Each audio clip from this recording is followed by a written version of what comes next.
Assalamualaikum. Sahabat Fanah TV yang dirahmati Allah. Pada awal penciptaan alam semesta, Allah Subhanahu wa Ta'ala menciptakan makhluk-makhluknya dengan berbagai bentuk dan tujuan. Di antara makhluk yang diciptakannya adalah para malaikat. Para malaikat adalah makhluk gaib yang memiliki sifat-sifat khusus, tugas, dan tanggung jawab yang ditetapkan oleh Allah. Allah yang Maha Luhur telah menciptakan 4 malaikat yang mulia, yaitu Malaikat Israfil alaihissalam, Malaikat Mikail alaihissalam, Malaikat Jibril alaihissalam, dan Malaikat Israel alaihissalam.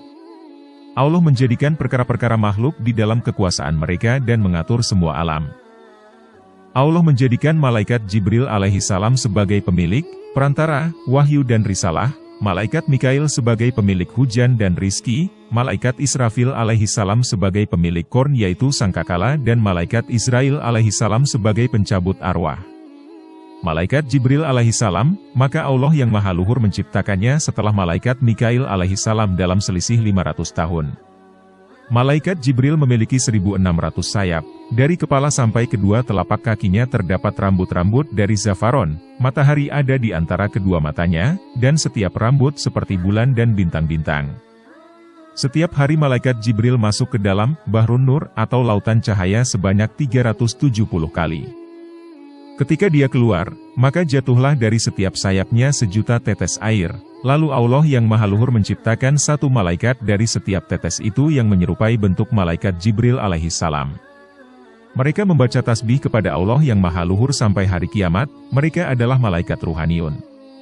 Adapun Malaikat Mikail, maka Allah yang Maha Luhur menciptakannya setelah Malaikat Israfil alaihissalam dalam selisih 500 tahun. Dari kepala sampai kedua telapak kakinya terdapat rambut-rambut dari zafaron dan sayap-sayapnya dari batu zabarjud, batu permata seperti zamrud, hijau.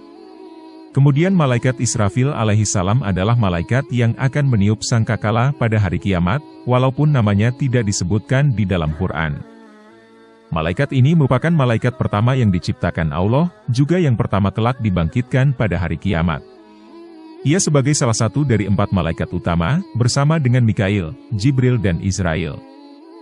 Setiap sehari semalam, Malaikat Israfil melihat ke neraka Jahanam sebanyak 3 kali, dia merendahkan diri, lalu menangis, lemas, dan menjadi seperti tali busur, yang kendor.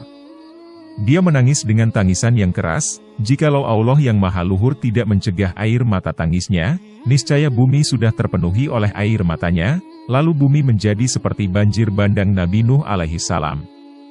Kemudian Malaikat Azrail alaihissalam. Israel adalah salah satu dari 4 malaikat agung dalam Islam. Dia bertanggung jawab untuk mengambil jiwa orang yang meninggal dari tubuh orang tersebut. Israel tidak bertindak sesuai keinginannya, tetapi hanya berdasarkan perintah Allah ketika datang waktu untuk mengambil jiwa. Bentuk malaikat maut Israel seperti bentuk Malaikat Israfil alaihissalam, baik wujud, lisan, sayap, besar, dan kekuatannya, tidak lebih dan tidak kurang. Wallahu a'lam.